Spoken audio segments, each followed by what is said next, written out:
আমি এরকম গণতন্ত্র চাই না, আমি এরকম দেশ চাই না। আমি এরকম একটা দেশ চাই যেখানে আমার সন্তান শান্তিতে সুন্দরভাবে রাস্তায় গিয়ে তার প্রতিবাদের কথাটা জানাতে পারবে।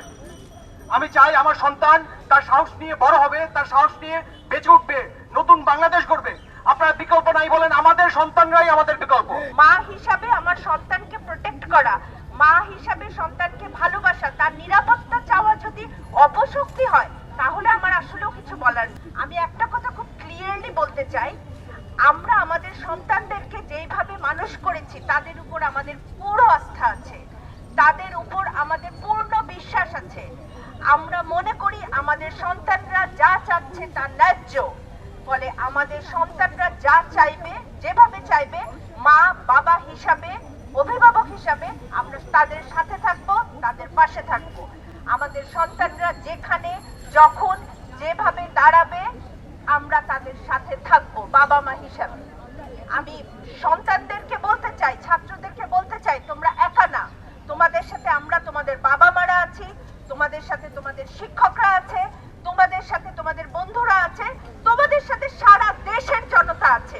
কোনো ভয় নাই, এগিয়ে যাও। আমি আসছি একটা পিতা হিসেবে, যে পিতা তার বাড়িতে একজন মানসিকভাবে আক্রান্ত 21 বছর সন্তানকে রেখে আসছে। আমি আমার সন্তানকে 18 তারিখ রাস্তা থেকে একরকম গুলি চলছিল, মাথার উপর হেলিকপ্টার উঠছিল, তার মাঝখান থেকে আমি তুলে নিয়ে আসছি আমার ছোট। এবং আমি জাস্ট আস্তে আস্তে এটা ভাবছিলাম যে যেই স্বাধীন দেশে, যেই স্বাধীন এবং গণতান্ত্রিক দেশে একটা দেশের সীমানা রক্ষা বাহিনী লেলায় দেওয়া হয় তার বাচ্চাদের উপর একটা ক্যান্টনমেন্ট থেকে আর্মার্ড ভেহিকল নামানো হয় 20-21 বছরের বাচ্চাদের জন্য, ছাত্রদের জন্য। সেই দেশ, সেই গণতন্ত্র দিয়ে আমি কি করব? আমি এরকম গণতন্ত্র চাই না, আমি এরকম দেশ চাই না। আমি এরকম একটা দেশ চাই যেখানে আমার সন্তান শান্তিতে সুন্দরভাবে রাস্তায় গিয়ে তার প্রতিবাদের কথাটা জানাতে পারবে। আমি চাই আমার সন্তান তার সাহস নিয়ে বড় হবে, তার সাহস নিয়ে বেঁচে উঠবে, নতুন বাংলাদেশ গড়বে।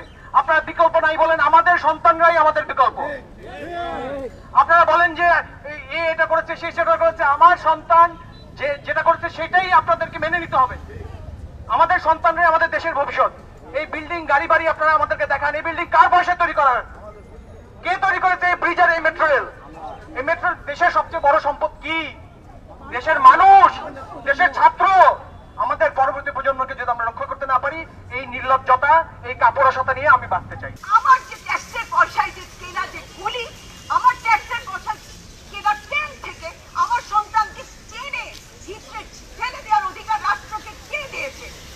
কে দিয়েছে? আমরা শুধুমাত্র এই প্রশ্নটাই করতে চাই। আমাদেরই হচ্ছে যে আজকে আমাদের সন্তানরা, ওরা কোনো অন্যায় করে নাই, ওরা শুধুমাত্র ওদের যে ন্যায্য অধিকার, ওদের যে চাওয়া পাওয়া, সেই চাওয়া পাওয়া, ওদের যে স্বপ্ন, সেই স্বপ্নগুলোকে খালি আমাদেরকে বলতে চেয়েছিল। সেইটার জন্য তাদেরকে নির্বিচারে গুলি করতে হবে, তাদেরকে নির্বিচারে আটক করতে হবে। কেন? এইটা আমরা মেনে নিতে পারি না।